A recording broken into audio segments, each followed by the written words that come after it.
Salam baik buat sahabat channel cerita lucu. Semoga menghibur. Yuk kita mulai ceritanya. Di sebuah desa yang jauh dari hingar-bingar kota, tepatnya di Jombang, ada seorang santri bernama Mursid. Mursid adalah santri yang terkenal di pesantren tempatnya belajar, bukan hanya karena ketekunannya dalam belajar agama, tetapi juga karena kelakuannya yang selalu mengundang tawa. Bayangkan saja, di tengah-tengah hari yang penuh dengan kajian kitab kuning, Mursid bisa tiba-tiba datang dengan penampilan yang aneh, seperti mengenakan sarung terbalik atau membawa selai kacang di dalam tas sebagai camilan saat makan siang. Namun, ada satu hal yang tak banyak orang tahu tentang Mursid.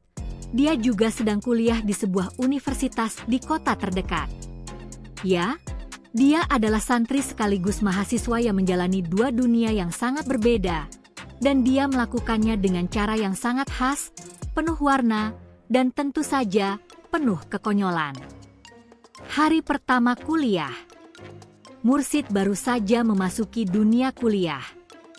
Setelah berbulan-bulan bergulat dengan kitab-kitab kuning, tiba saatnya bagi Mursid untuk memulai petualangan akademisnya di dunia kampus. Hari pertama kuliah, dia datang ke kampus dengan semangat membara. Setidaknya dia pikir begitu. Dengan penampilan yang khas, dia memakai celana jogger yang sedikit kebesaran, kaos bertuliskan "Cinta Tanah Air" yang entah kenapa sedikit melar di bagian leher, dan tentu saja sarung yang melilit tubuhnya. Untuk menambah kesan nyentrik, dia juga membawa tas punggung besar yang penuh dengan buku-buku pesantren. Di dalam kelas, Mursid merasa seperti ikan yang baru dilemparkan ke kolam yang sangat besar. Semua orang terlihat serius dengan buku-buku tebal mereka, sementara dia dengan santainya mengeluarkan kitab fiqh dari tasnya. Dosen yang mengajar di kelas itu, Pak Daryanto, menatap Mursid dengan bingung, lalu bertanya, "Mursid, kamu bawa kitab apa itu?" "Ini kelas teknik informatika, bukan pesantren." Mursid dengan penuh percaya diri menjawab, "Oh, ini kitab fiqh Muqaddimah. Buat tambahan ilmu, Pak." Kemudian dia melanjutkan dengan mengernyitkan dahi seakan sedang meneliti sebuah masalah besar. "Boleh enggak, Pak, kita belajar ini juga di sini? Biar sambil kuliah, bisa ngaji juga." Suasana kelas pun menjadi hening. Beberapa mahasiswa mulai berbisik, tidak tahu harus tertawa atau bingung dengan situasi tersebut. Pak Daryanto pun akhirnya hanya menggelengkan kepala sambil berkata, "Ya sudah, Mursid. Kalau kamu bisa menemukan cara untuk menghubungkan fiqh dengan komputer, saya kasih nilai A." Mursid tersenyum lebar, merasa seolah-olah dia baru saja mendapat undian hadiah utama. "Bisa, Pak. Saya akan coba. Saya akan coba." Sejak hari itu, Mursid mulai menunjukkan ciri khasnya dalam kuliah. Dia tidak pernah datang tanpa membawa kitab fiqh atau tafsir. Kadang-kadang, dia juga membawa tas berisi cemilan dari pesantren yang bisa dimakan di tengah kuliah, seperti roti kukus, tempe mendoan, atau bahkan nasi goreng, semua dalam keadaan setengah matang karena dia sibuk mendengarkan dosen sambil mengaduk nasi. Mahasiswa di kelas matematika. Di kelas matematika, situasi semakin konyol. Dosen matematika, Ibu Fatimah, adalah seorang wanita paruh baya yang sudah sangat berpengalaman dalam mengajar. Dia seringkali melontarkan lelucon saat menjelaskan materi agar para mahasiswa tidak bosan. Namun, kali ini, Ibu Fatimah tidak siap dengan kehadiran Mursid. Saat Ibu Fatimah menjelaskan tentang kalkulus, Mursid tiba-tiba bertanya, "Bu, kalkulus ini haram apa halal, ya?" Seluruh kelas terdiam. Ibu Fatimah menatap Mursid dengan alis terangkat. "Kalkulus haram? Maksud kamu apa, Mursid?" Mursid menggaruk kepalanya, tampak bingung. "Iya, Bu. Soalnya kalau dihitung terus, bisa bikin pusing. Saya khawatir jadi makruh kalau dipelajari terlalu banyak. Tapi saya ingin belajar juga, biar bisa jadi orang pintar. Ibu Fatimah tertawa kecil, lalu menjelaskan dengan sabar. Mursid, kalkulus itu bukan hal yang haram. Itu hanya ilmu matematika. Kalau kamu belajar dengan benar, malah bisa bikin hidup lebih mudah. Mursid mengangguk-angguk, seolah-olah dia telah menemukan pencerahan. Oh, jadi kalau matematika itu halal, berarti nggak masalah ya kalau saya hitung-hitung zakat pakai kalkulus, Bu? Kelas pun meledak dengan tawa. Ibu Fatimah tidak bisa menahan tawa dan hanya bisa menggelengkan kepala. Mursid, kamu benar-benar santri yang unik. Petualangan mencari koneksi Wi-Fi. Satu lagi yang menjadi masalah besar bagi Mursid adalah teknologi. Sebagai seorang santri yang baru mengenal dunia kampus, Mursid belum begitu paham dengan berbagai perangkat digital, termasuk Wi-Fi. Di pesantren, dia biasa menggunakan buku tulis dan pena untuk mencatat, dan hampir semua kegiatan dilakukan secara manual. Jadi, ketika dia mendengar tentang Wi-Fi di kampus, dia merasa tertarik untuk mencobanya. Pada suatu hari, Mursid sedang duduk di kantin kampus, mencoba mencari jaringan Wi-Fi untuk mengerjakan tugas kuliah. Dia melihat sekeliling dan menemukan bahwa hampir semua mahasiswa sibuk dengan laptop dan ponsel mereka. Tanpa pikir panjang, Mursid mengeluarkan ponsel jadulnya yang tidak bisa terkoneksi dengan internet dan mulai mencari jaringan Wi-Fi. Setelah beberapa menit mencoba mencari jaringan, dia mendekati seorang mahasiswa yang sedang sibuk mengetik di laptopnya. Mas, Wi-Fi-nya kok nggak ada? Apa harus pakai kartu sakti biar bisa nyambung? Mahasiswa itu menoleh dan hampir terjatuh dari kursinya karena kaget. Hah? Kamu nggak tahu Wi-Fi? Ini sudah zaman internet, bro. Mursid mengangguk dengan serius. Iya, saya tahu. Tapi di pesantren nggak ada yang namanya Wi-Fi. Kami cuma pakai ilmu dan doa supaya tugas selesai. Mahasiswa itu hanya bisa geleng-geleng kepala, merasa bingung sekaligus terhibur. Kamu itu luar biasa, Mursid. Kalau bisa sih, saya juga ingin punya kekuatan super seperti kamu yang bisa menyelesaikan tugas hanya dengan doa. Mursid tersenyum lebar. Ya, bisa kok, Mas. Tapi kalau kamu mau cepat, coba pakai Wi-Fi yang ada di pojokan itu. Mahasiswa itu tertawa dan berkata, kamu memang aneh, Mursid. Dan seperti itulah, Mursid menjalani kehidupan di kampus dengan penuh kekonyolan. Meskipun dia sering tidak mengerti hal-hal baru yang terjadi di sekitar dunia perkuliahan, Mursid selalu bisa membuat orang lain tertawa dan merasa lebih ringan. Bagaimanapun juga, kehidupan kampus dan pesantren, baginya, bukanlah soal keseriusan dan pencapaian. Itu lebih tentang bagaimana menemukan kebahagiaan dalam setiap langkah, meski kadang kala langkah itu terasa sedikit konyol. Suatu hari, Mursid memutuskan untuk membahas sebuah topik yang sangat kontroversial di kalangan teman-teman kampusnya. Dia mengajak beberapa temannya yang berasal dari jurusan lain untuk berdiskusi tentang perbedaan antara kuliah agama di pesantren dan kuliah umum di universitas. Tema ini terlahir karena Mursid seringkali merasa bingung dengan banyaknya istilah-istilah baru yang ditemukan di dunia perkuliahan.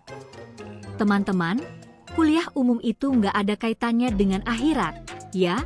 Tanya Mursid dengan serius, duduk di depan teman-temannya yang sedang menikmati makan siang di kantin kampus.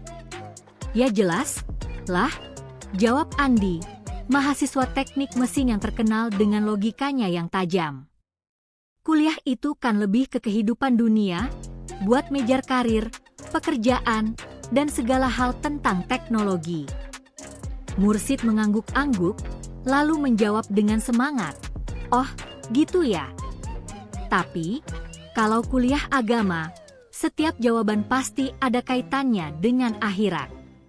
Misalnya gini, kenapa harus ada wifi di kampus?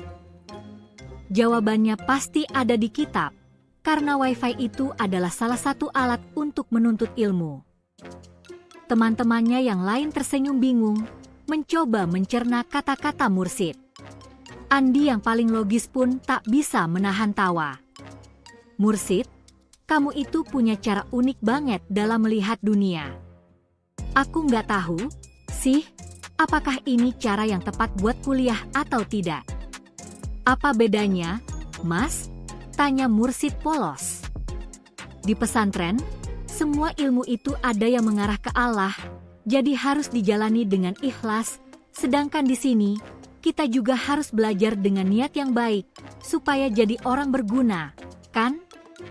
Andi hanya bisa tertawa. Iya, Mursid. Tapi jangan lupa, kalau kuliah di sini, kamu juga harus paham teknologi, nggak bisa hanya ngandalin doa. Tenang aja, Mas. Saya udah bawa tas penuh doa dan ilmu FIF. Kalau ada masalah, saya tinggal doa dan berusaha. Kalau nggak bisa, ya tinggal tanya dosen aja. Semua orang tertawa terbahak-bahak, bahkan teman-teman lain yang duduk di meja sebelah mulai menoleh. Mursid memang selalu berhasil membuat suasana di sekitarnya lebih ceria. Tugas kelompok yang konyol. Salah satu tugas yang diberikan oleh dosen di kampus adalah tugas kelompok yang mengharuskan mahasiswa untuk bekerja sama dalam menyelesaikan proyek. Tugas ini membuat Mursid kembali menemui tantangan baru. Teman-temannya yang lain sudah terbiasa bekerja dengan laptop, perangkat lunak, dan segala hal yang berhubungan dengan dunia digital. Mursid, dia malah bingung harus mulai dari mana. Hari itu, Mursid diminta untuk bergabung dalam satu kelompok bersama beberapa teman baru dari jurusan lain. Mereka adalah Tia, si gadis jurusan ekonomi yang sangat pintar, Joko, mahasiswa teknik yang sering berdebat soal robotik, dan Rina, mahasiswa seni yang selalu penuh ide kreatif. Mursid sendiri, meski bukan orang yang begitu ahli dalam teknologi, berusaha untuk ikut berperan aktif. Jadi, Mursid, apa yang bisa kamu kontribusikan untuk proyek ini?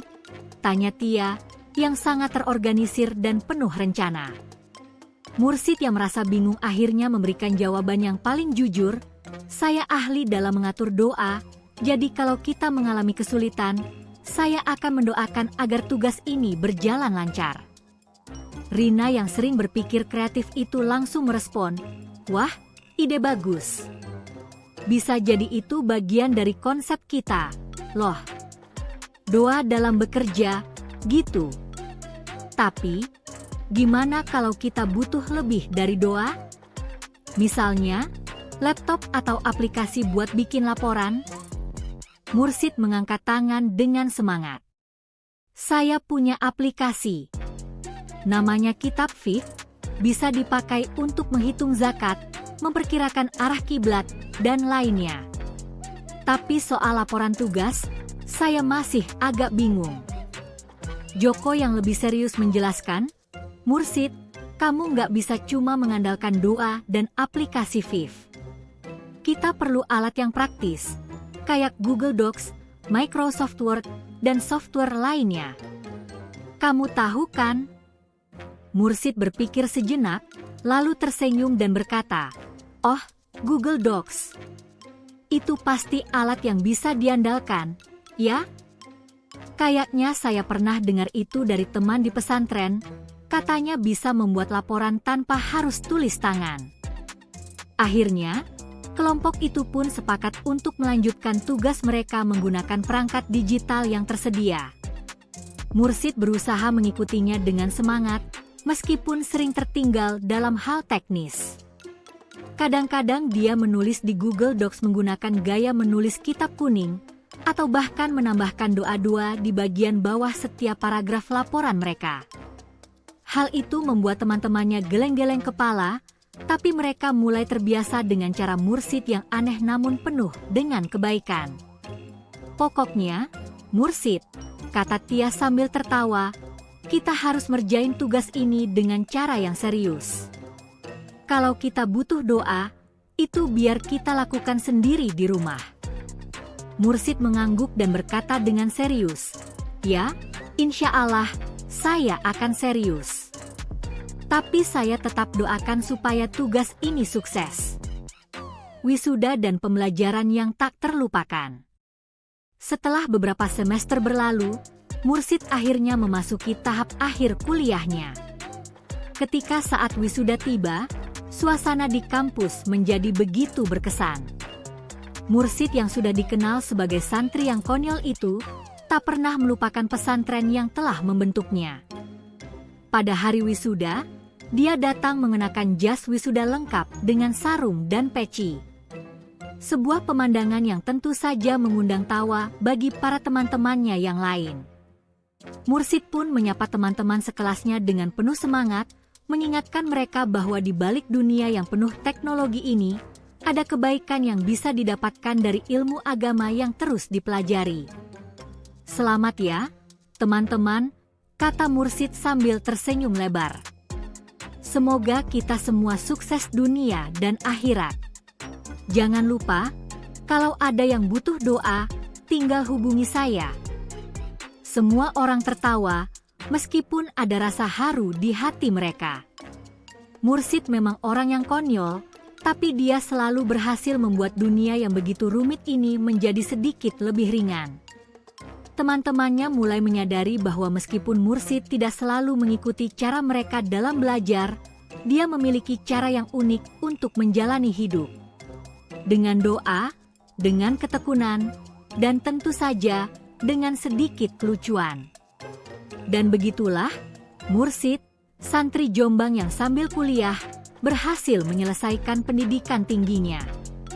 Mungkin dia tidak menjadi ahli di dunia teknologi atau komputer, tapi dia telah belajar bahwa setiap ilmu, baik agama maupun dunia, memiliki tempatnya masing-masing dan bisa berjalan berdampingan.